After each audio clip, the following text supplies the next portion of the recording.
My husband, who was on an overseas assignment, was going to temporarily return home, and we decided to have a dinner party at the house where our son's family, who I live with, resides. We were having a pleasant conversation in a friendly atmosphere when our grandson, Daniel, suddenly changed the situation with a single remark. Today isn't Grandma's punishment day, so you can eat, right? Despite my best efforts to keep it together, I couldn't believe it was all ruined by a single word from my grandson. I was stunned and could only look down in silence. My son and his wife tried to cover it up in a panic, but the more they talked, the more Daniel revealed the truth. In her fluster, Kyla finally snapped. Enough. Just be quiet for a bit. She yelled at Daniel, making him cry. Then, Don't just yell at a child. Nelson's raised voice turned the dinner party atmosphere tense in an instant. Amid the silence of the living room, broken only by Daniel's sobbing, Nelson demanded an explanation from Caden. All the while, I was hugging Daniel, comforting him. In my arms, Daniel said, I'm sorry, Grandma. Will you get scolded again because of me? He was worried for me. What should I do now? I could only stay silent, holding Daniel tightly. I am Elizabeth Pratt, a housewife in my 60s.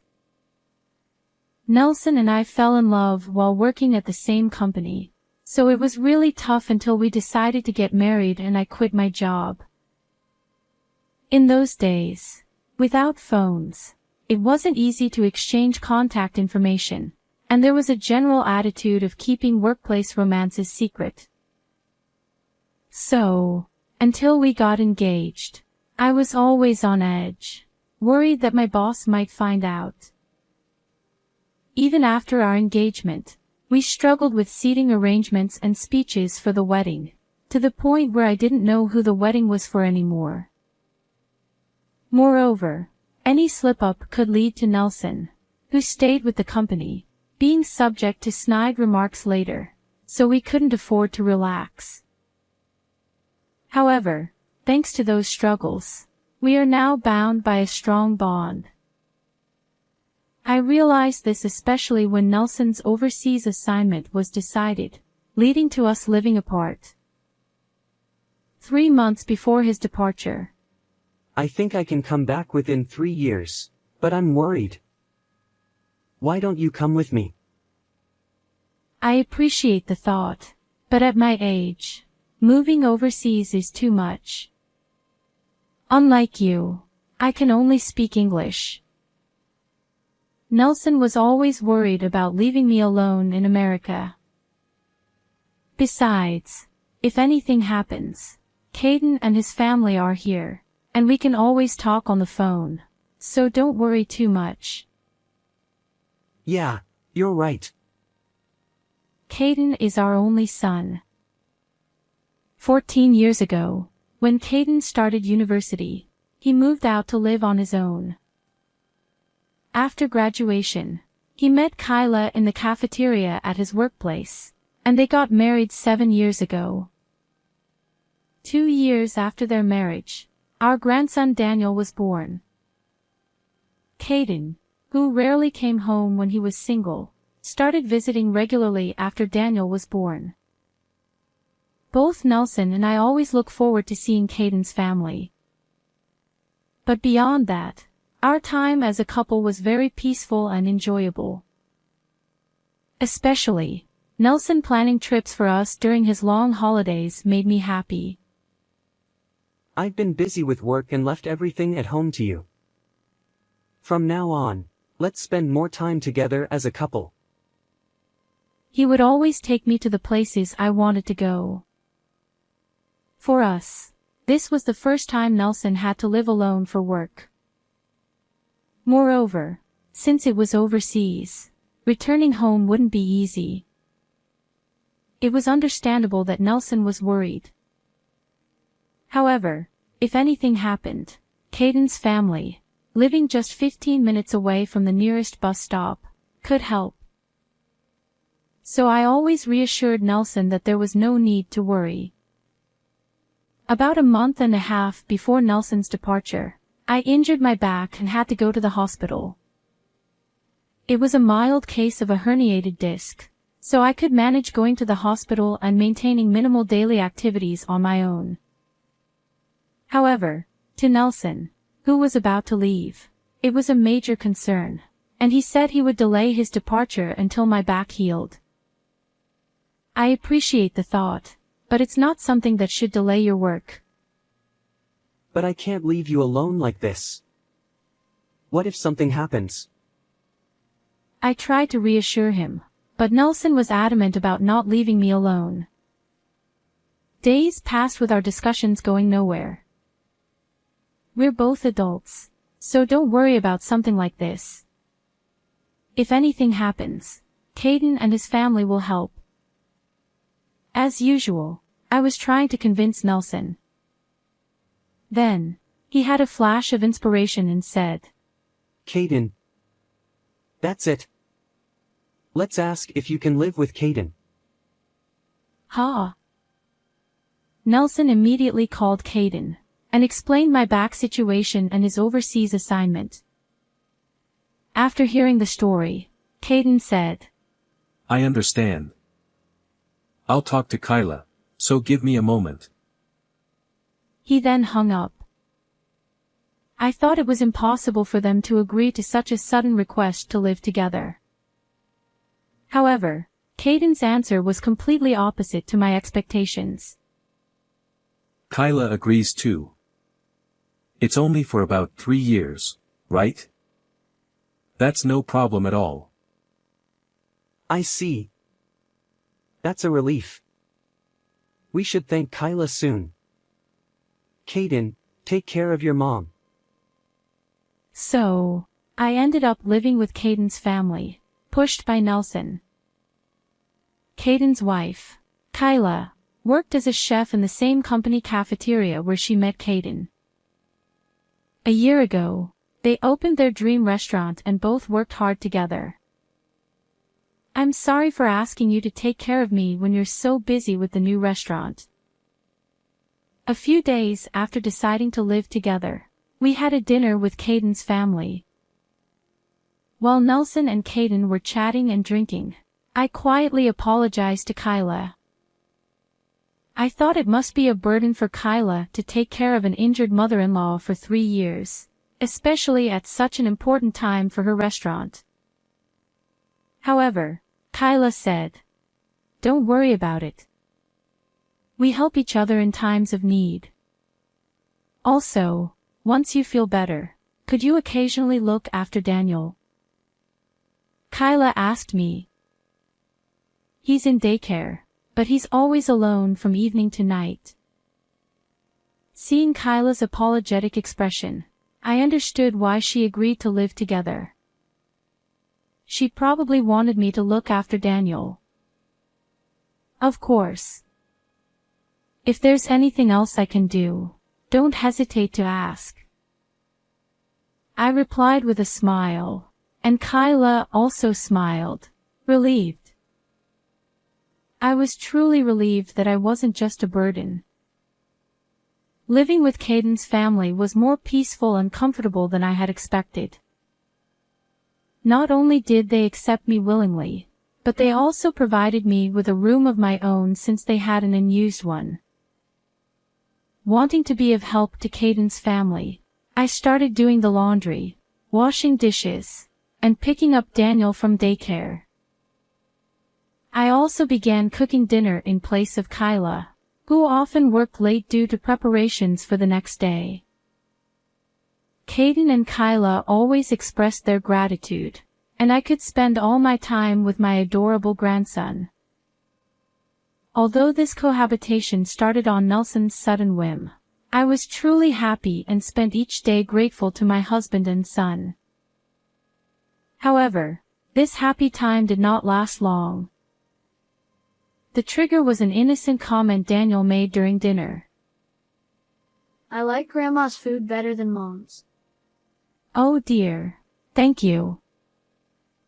There was no way my simple home cooking could surpass a professional chef, but to Daniel, who had parents running a healthy restaurant, my American-style cooking might have seemed delicious. Additionally, Daniel proudly mentioned that he could eat vegetables he usually disliked if I cooked them. I praised Daniel, telling him he was amazing. To be honest, Daniel's likes and dislikes were very similar to Caden's when he was a child. So, I just made the dishes that Caden liked, and by coincidence, Daniel ate them too. However, this seemed to have struck a nerve with Kyla. If you like Grandma's cooking so much, why don't you have her cook for you every day from now on? Kyla's expression was calm, but her tone clearly indicated she was angry. Both Caden and I sensed that saying anything unnecessary would be unwise and continued eating in silence. However, 5-year-old Daniel didn't notice this and said, Really? Yay. I get Grandma's food every day. He was overjoyed. Seeing Daniel's reaction only made Kyla's mood worse. Since then, I started preparing all meals for Caden's family. Being a housewife, cooking was no burden at all. The problem was that Kyla's gaze became increasingly sharp as she watched Daniel and Caden enjoying my food. Moreover, Daniel began to call for me for everything. Bath time, reading stories, getting dressed, drawing, bedtime, no matter what it was, he called for me. I responded happily because I loved my grandson, but Kyla might have felt as if her child was being taken away. Elizabeth, please don't spoil Daniel. This is why old people are annoying. Oh, I'm sorry. I'll be careful. Before I knew it, Kyla's attitude towards me had become cold and filled with resentment. For months after my husband went overseas, Kyla came to me with a proposal. From today, in lieu of rent, you will do all the household chores. When I asked why she suddenly said this, Kyla explained that it was unfair to provide food and utilities for an additional adult for 3 years without compensation. She wanted me to repay this inconvenience through labor. Your back pain is healed, right? Then from now on, work properly. Her cold gaze and matter-of-fact tone left me speechless. Was this really the same Kyla I knew before living together? Though I was terrified by how much she had changed, I decided to comply silently. After all, she had a point. Expenses had increased with one more adult in the house. I understood her desire to offset this through chores. I resolved to be more considerate of Kyla and reduce her burden. By doing so, I hoped she would calm down and things would return to how they were. At that time, I genuinely believed that with effort, we could restore our good relationship. However, this hope was soon shattered. When I folded the laundry, I was scolded for doing it poorly. When I washed the dishes, I was berated for doing it badly. When Daniel showed affection towards me, I was accused of bribing him with food to win his favor. No matter how hard I tried to be considerate, it only seemed to provoke Kyla more. Still, I continued to handle household chores for the sake of my son and his family. The only solace I found was that Daniel and Caden enjoyed my cooking and finished their meals. However, even this soon became a problem. What's so great about this old-fashioned home cooking? It's bland, unattractive, and inedible. After saying this, Kyla would head to the kitchen, cook a meal for herself, and eat alone. The atmosphere at the dinner table was icy, as if we had seen a ghost. I was too scared to move, fearing what harsh words Kyla would say next. Daniel, sensing the tension, lost his appetite and left his meal unfinished. When dinner ended and I stood up to clear the dishes, Kyla called out in a cold, low voice. "Elizabeth, sit down for a moment." Dreading the reprimand, I sat back down and cautiously looked at Kyla's face, which was more hostile than ever. "I'm a professional. When I cook, it incurs a cost. Do you understand?" "Yes, I understand." I forced out a response. "Since you made me cook outside of work, you need to be punished." The word punished sent a chill down my spine. What more could she do when I was already feeling so broken? With my fingers growing cold and clammy with sweat, I waited for her words. Kyla twisted her mouth into a sneer and said, "No food for you tomorrow," before leaving the living room. I was momentarily stunned by the lack of insults or verbal abuse. Is this really all? I had never experienced such a light punishment, which made it all the more frightening. The next day, when I actually went without food, I quickly understood the severity of this punishment. Even when I felt faint with hunger, I wasn't allowed to rest from household chores. Moreover, I still had to prepare meals for Caden's family, my stomach constantly rumbling. Running errands became a battle against fainting from hunger. I began to think that enduring her insults at home was far better than this. Such punishment occurred 3 times a week. Caden, who could have been my only ally, was too busy appeasing Kyla to be of any help. In fact, he had recently started joining Kyla in berating and exploiting me. The only consolation I had was my grandson Daniel, but even that was restricted since Kyla would scold him if she saw him being kind to me. I had to limit my interactions with Daniel to the bare minimum. The room that was meant for me had turned into a storage space, leaving no place to stretch out and sleep. I had become less than a burden. I often thought of returning to my home to escape this treatment. But the thought of my husband worrying about me overseas kept me from acting on it. At most, it would be 3 years. If I could endure, everything would be fine. Living in constant fear of Kyla's anger, I continued my hollow existence. A little over a year after my husband went overseas, one day he called. "Hi, Caden. It's sudden, but I'll be back next week for a short visit. How about we all go out for dinner?" Next week? That's too sudden. How about we have dinner at our place instead? Sure, that sounds good. By the way, how's Mom? Every time I call, I'm told she's busy with Daniel, so we hardly talk.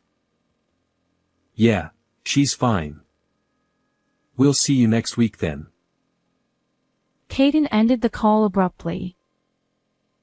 At dinner, he shared the news with Kyla and me. Kyla looked visibly annoyed, but I was secretly overjoyed. Since my husband went overseas, he had only called a few times in the early months. I thought he was too busy to call, but I had been very lonely. On top of that, Kyla forbade me from calling him, so I could only wait for his calls. I worried about whether he had any injuries or illnesses, or if he was overworked. Next week, I could finally confirm these worries. I felt a surge of life returns to me. However, seeing my excitement, Kyla became furious. "What's with that happy face? Are you implying I'm the bad guy here?" "What?" No, I never said that. Shut up. Don't talk back. You're being punished again today. Confused and upset, I was denied food once again. For the week leading up to my husband's visit, on top of household chores, I was forced to help with the restaurant's preparations and distribute heavy flyers. Don't come back until you've handed out all the flyers. She would kick me out of the house. The treatment was harsher than ever, and I was on the verge of collapse daily. What had I done to anger her so much? Too tired and hungry to figure it out, I spent each day even more careful around Kyla. Finally, the day of the meal with my husband arrived. I prepared his favorite dishes and waited for him at the entrance. Elizabeth. I missed you. You've lost weight and look pale. That's not true. You look exhausted too. His sharp observation made me nervous. The past week had been so punishing that I was truly on the brink of collapse. But I tried to hide my poor condition so as not to worry him. Still, my husband's concern deepened as he continued questioning. I've been calling regularly, but you never answer. Has something happened here? What? Regularly? Since when? Since I went overseas, I've called twice a month. I was always told you were busy with Daniel. I had no idea he had been calling so frequently. As I stood there in shock, Caden and Kyla emerged from the house. They greeted my husband with smiles and led him to the living room. Daniel, waiting there, excitedly ran to my husband, who was delighted to see his grandson after more than a year. This heartwarming scene made me momentarily forget our conversation at the entrance. Soon, Kyla announced the start of the meal. As everyone took their seats around the table, enjoying the cheerful atmosphere, I found myself standing alone a little distance away, out of habit. Noticing this, Kyra called out to me in a flustered tone. Elizabeth, what are you doing? Please sit down quickly. Startled, I hurried to sit down. My husband watched this scene with a curious expression. If I make another mistake, I might suffer more severe punishment later. With that thought in mind, I decided to focus on assisting my husband by serving food and drinks. Thanks to this, the meal continued peacefully without any further incidents. Just as I began to feel relieved, Daniel, my grandson, remembered something and spoke up. Hey, Grandma doesn't have punishment today, right? It's good she can eat. Daniel's cheerful smile caused Kyra and Caden to turn pale, their hands and shoulders trembling, their eyes darting nervously. Anyone could see something was wrong, but they forced smiles and desperately tried to cover up Daniel's words. The more they talked, the more Daniel, oblivious to the situation, kept speaking the truth. Panicking, Kyra finally snapped. Just be quiet for a bit. She yelled, causing Daniel to burst into tears. Seeing this, my husband raised his voice in anger. Don't shout at the child like that. The pleasant meal instantly turned tense. In the now silent living room, only Daniel's crying could be heard. My husband, with a voice lower and heavier than I had ever heard, demanded an explanation from Caden. I spoke to Elizabeth earlier, and she said she didn't know about the bi-monthly calls. What's going on? Well, that is. I mean. Facing his father's stern demeanor for the first time, Caden was visibly shaken. My husband's persistent questioning led Caden to confess everything about their treatment of me. Throughout this, I held and comforted Daniel. Despite fearing more scolding from Kyra later, I couldn't leave my sobbing grandson. Sorry, Grandma. Will you get scolded because of me? I gently stroked Daniel's head. Don't worry. Daniel, you did nothing wrong. I reassured him as best as I could. After about 10 minutes of questioning, my husband, overwhelmed with disappointment, buried his head in his hands. Discovering that his son and daughter-in-law had been mistreating his wife was hard to believe. Adding to his distress was the fact that he had proposed the cohabitation and had supported the restaurant's opening. The shock was immense. I trusted you both, which is why I supported Elizabeth living with you and helped with the restaurant funds. What were you thinking? After pondering for a while, my husband suggested ending the cohabitation. He also demanded the immediate return of all the living expenses he had sent during this period. Hearing this, I was shocked. What? Wait a minute. What living expenses? You didn't know about that either. Seeing me shake my head, my husband looked even more dejected and glared at Caden and Kyra. According to him, when the cohabitation was arranged, it was agreed that he would send $300 monthly for my living expenses. Caden was supposed to inform me about this arrangement later. But I had never heard anything about the remittance. Instead, I had been told to work to cover living costs and had been treated like a servant. Upon learning this, my husband, in a steady and grave voice, demanded Caden return all the money. All of it. The restaurant funds and the living expenses. Return everything. Hearing this, Caden and Kyra turned pale and began apologizing, even bowing down to my husband. Kyra explained that despite 2 years since opening, the restaurant had been struggling, which fueled their resentment toward me for living comfortably with Daniel.